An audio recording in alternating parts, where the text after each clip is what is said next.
Hey guys, hope you're doing well.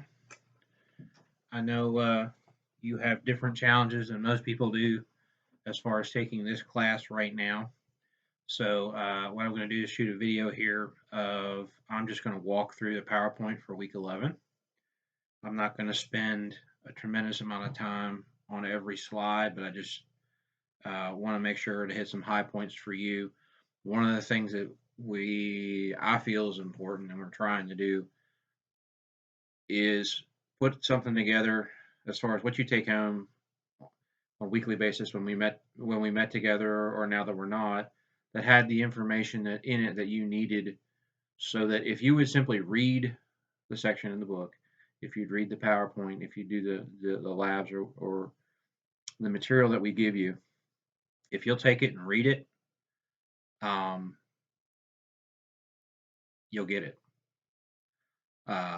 Obviously, there's more to it than that. I can't give you a lab experience right now. I can't give you the discussion side of it. So I want to kind of supplement the reading that you have. What you have now is a lot of more independent work. You have to do the work by yourself. You have to take the time to do what needs to be done to learn this information.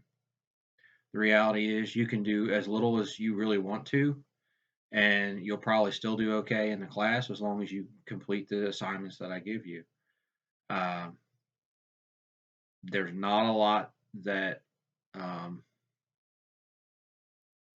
well, that's in any class, but there's not anything really that can stop that.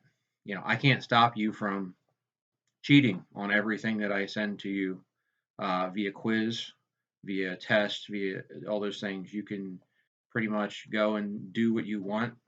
Tests are designed for you to sit down and take the test. They're not designed for you to take the test with the book open or your notes open.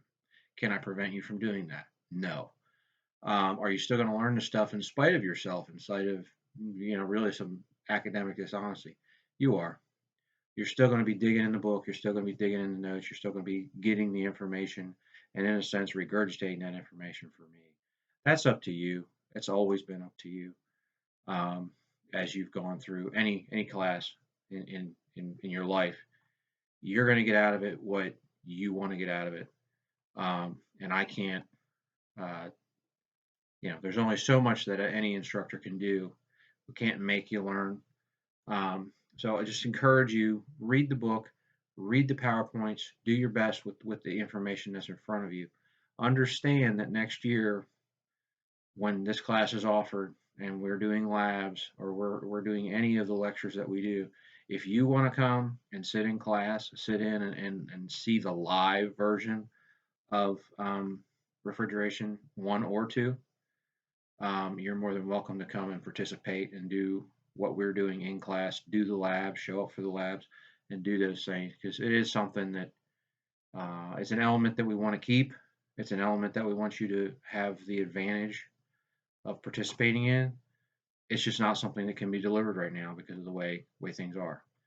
So as I go through the notes, I'll kind of tell you what slide I'm on.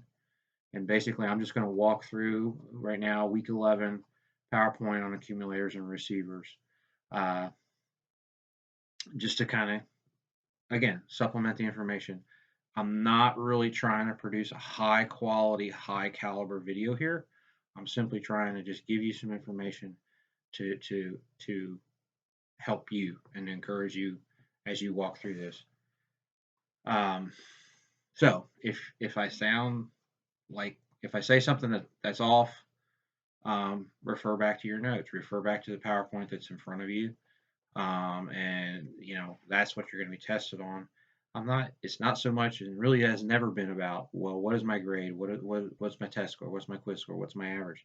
The importance is, what are you learning? What are you understanding? So that you can go out and be employed in a more profitable way, work for a company, start your own company, do whatever you want to do. But at the end of the day, it's not, did you get a B or did you get an A or a C or a D? It's, do you actually understand the content that we're going over? And that's what I want to make sure that is happening. That's kind of one of the reasons that I'm doing these videos.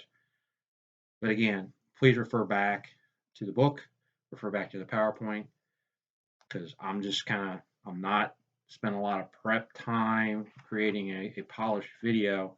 I'm more or less just wanting to give you an audio where you don't have to look at my ugly mug if you don't want, but you can have an audio and you can go through these slides in another way, and maybe help you get the information that you need. So I am on PowerPoint number 11, week 11, and I'll just tell you, call out what slide I'm on, and we'll talk about what's there. But this particular week is titled accumulators, receivers, and a little bit of AC wiring. We've already talked about accumulators in week 1. The job of the accumulator hasn't changed. We just want to kind of emphasize what's going on there a little bit and understand a couple things about an accumulator or a receiver. The inlet and the outlet are important. If you reverse the inlet and outlet on a receiver or an accumulator, it's not going to be a good thing. You don't want to do that really on any component that we're dealing with. Your compressors have an inlet and outlet. Your receiver, your metering devices, particularly your modulating type. Modulating type? What do you mean, Aaron? Your adjustable metering devices, your EEVs, your AEVs, your TXVs, they have an inlet and an outlet. A piston has an inlet and an outlet. The piston has to be put in the correct orientation for flow. Well, what about a capillary tube? Nah, doesn't matter. Okay, so that's important to remember. We've always said with our fixed restrictors, our cap tubes, and our pistons, they're very simple, they're very low maintenance. The only issue you're going to see with a piston at that moment is the piston flowing? Are you flowing refrigerant through the piston in the proper way? Some pistons, depending upon the housing they're in, they'll actually push back and allow refrigerant flow backwards through them, like on a heat pump, and they just won't. They'll allow more flow because it'll flow through, but also flow around. So that's something to think about. But on an accumulator, I'm on slide number 3. You see an inlet, you see an outlet. You have an aspirator at the bottom. What that aspirator does, basically, it's allowing only vapor refrigerant to leave. Basically, an accumulator is a trap for liquid refrigerant to keep liquid refrigerant from entering our compressor. Our compressor compresses a vapor. It has to compress vapor. It cannot compress a liquid. Well, what about hydraulics, Aaron? Well, hydraulics is not the compression of liquid. Hydraulics is the pressurizing of liquid. So bad things happen when we attempt to compress a liquid. You have to have components strong enough to attempt that, let alone do it and not be damaged. But our compressors are made to inhale vapor and discharge vapor. Low pressure, cool suction gas comes into our compressor, cools the windings on the motor, and then leaves as a high pressure, high temperature gas. Goes in gas, comes out gas. Very important to remember that. And the awesome thing about cool suction gas coming back, on most compressors, we're using that cool suction gas as a coolant, like in a car, circulating through a motor on a car. What's the purpose of the antifreeze? It's not really antifreeze. It's coolant. We're moving it through the block of the motor to remove the heat from combustion, take that heat back to our radiator, dump it, and recycle that refrigerant, that coolant through it. That's what we're doing with antifreeze. What are we doing with refrigerant? In a refrigeration system, we're moving refrigerant because we want to remove what we don't want. What do we not want? We don't want heat somewhere. We don't want heat in a refrigerator.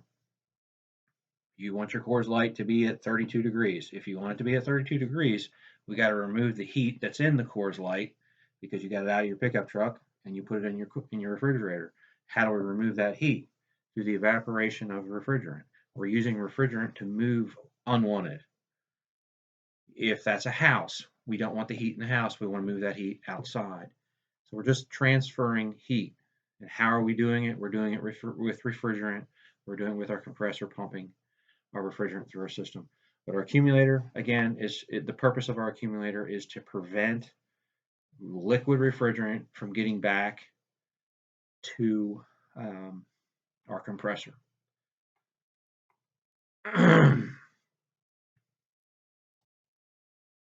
That's, sorry, I'm still trying to figure out what I'm doing here. Okay, so that was slide 3.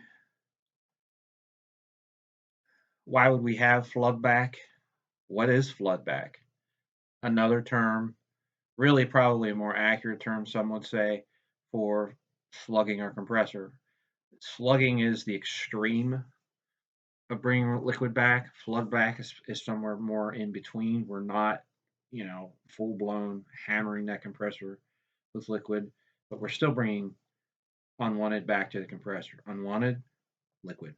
We don't want liquid refrigerant coming back. So it is not as superheated as it should be, or it is not even superheated at all, where it's saturated. Maybe we're in even so far as to be subcooled and to be a complete liquid. Why is that going to happen? You've got a list of reasons here. I'm not going to spend a lot of time reading them. If you have a question over anything you see here, well, why would that do that? Shoot me a message and I'll be glad to answer it. But 9 times out of 10, why am I flooding back? Why am I slugging? What's going on? Well, it could be a lot of different things. It could be refrigerant flow, how much refrigerant we're pushing through the system. Maybe you're overcharged. Third one down on the list. Second one on the list, wrong TXV, or any metering device for that matter.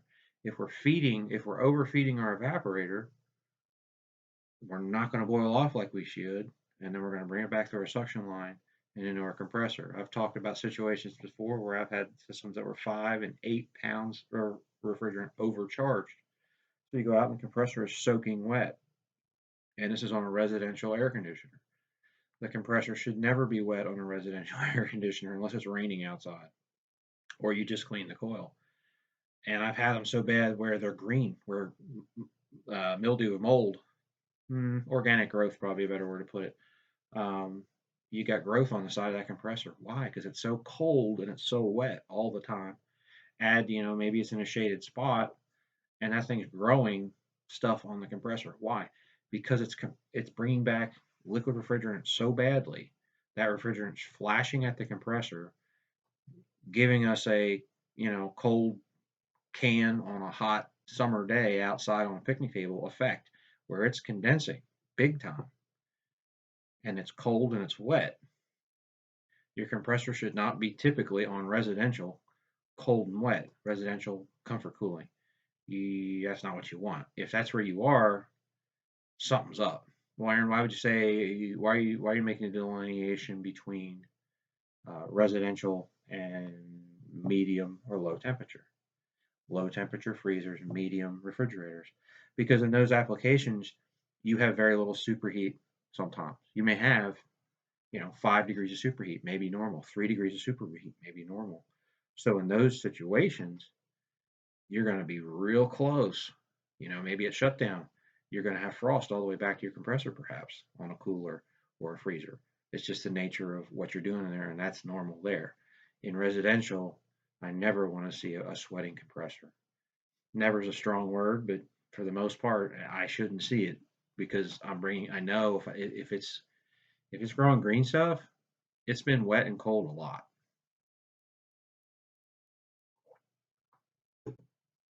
And that's not going to be cool. So, um, we're, what are we doing? Why are we talking about flood back? Because we're talking about accumulators. What's the purpose of the accumulator? Prevent it from happening. So where do we see accumulators? We see accumulators on heat pumps. Um, there are times, I think, in when we discuss scroll compressors, we talk about the need for not using an accumulator. Many manufacturers still use an accumulator just for a safety factor on heat pumps. Don't know that I've seen an accumulator on an air conditioner in a very long time. But your accumulator, again, is preventing from flood back, preventing or slugging, liquid entering our compressor, what we don't want. We want a vapor going in. We want a superheated, cool suction gas going in. If that's not happening, we need to fix that. Well, there's times in a heat pump run cycle where you might have that. Why? Well, because you're running a heat pump when it's cold outside. You're defrosting that heat pump. So you're switching it back into air conditioning mode. And so the likelihood of slugging your compressor is more likely. Okay, but I have a scroll and a scroll can handle it. Yes, a scroll can handle it. Doesn't mean it's designed. That's what it should be inhaling. So still you'll find accumulators on these systems. Window units, um, mini splits, you still see accumulators. A lot of times on your mini splits, you're dealing with most of them are heat pump. Maybe not most, but a lot of them are heat pump. Um, Window units and things like that, you've seen, or you would have seen had we done the labs um, with the window units that we have in the back. The suction pressure that they run a little low. They'll usually run a low suction and a little higher head than what we would like to see. So in doing that, and also in, when are people going to run a window unit? Well, whenever they want to. So most times on a window unit, you will find an accumulator on the side of the compressor. Built into the compressor will be an accumulator already there. All right, so I was at 3. We've discussed 4. 5, just another picture of an accumulator. This is going to be another spot where oil is going to stay. I'm on 5 now.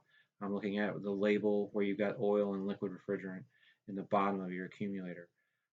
If you are in a situation where you're replacing a compressor on anything that has an accumulator, the accumulator needs to be replaced also. Why, Aaron? Well, because there's oil in there. If your compressor has failed, what has it done to the oil in the process of failure?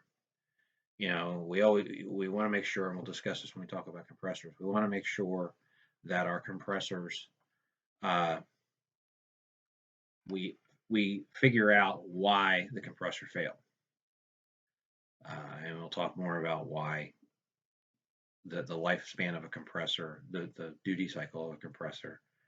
But we need to know why it failed. Either way, if it has an accumulator, you need to replace the accumulator when you replace the compressor. I've got the horror stories to tell that where I didn't do that and it came back to bite me. So you're just better off to because we're doing an oil change. When we're changing the compressor, we're doing an oil change. We can't get the oil out of some spots. It's just tough, especially evaporators. But I can get any oil that's living in my accumulator out by changing my accumulator. It's right there. It's right next to my compressor. So change your accumulator, change your compressor, and use good dryers and go from there. I'm going to go ahead and stop this video and just make sure that my audio and everything is working right. So there'll be a video 1 and a video 2. Probably I'm only going to do this on this one, but I'm going to stop it just to do a quality check and make sure you can actually hear me in the playback. So I'll see you in just a minute or two on video number 2 for week number 11.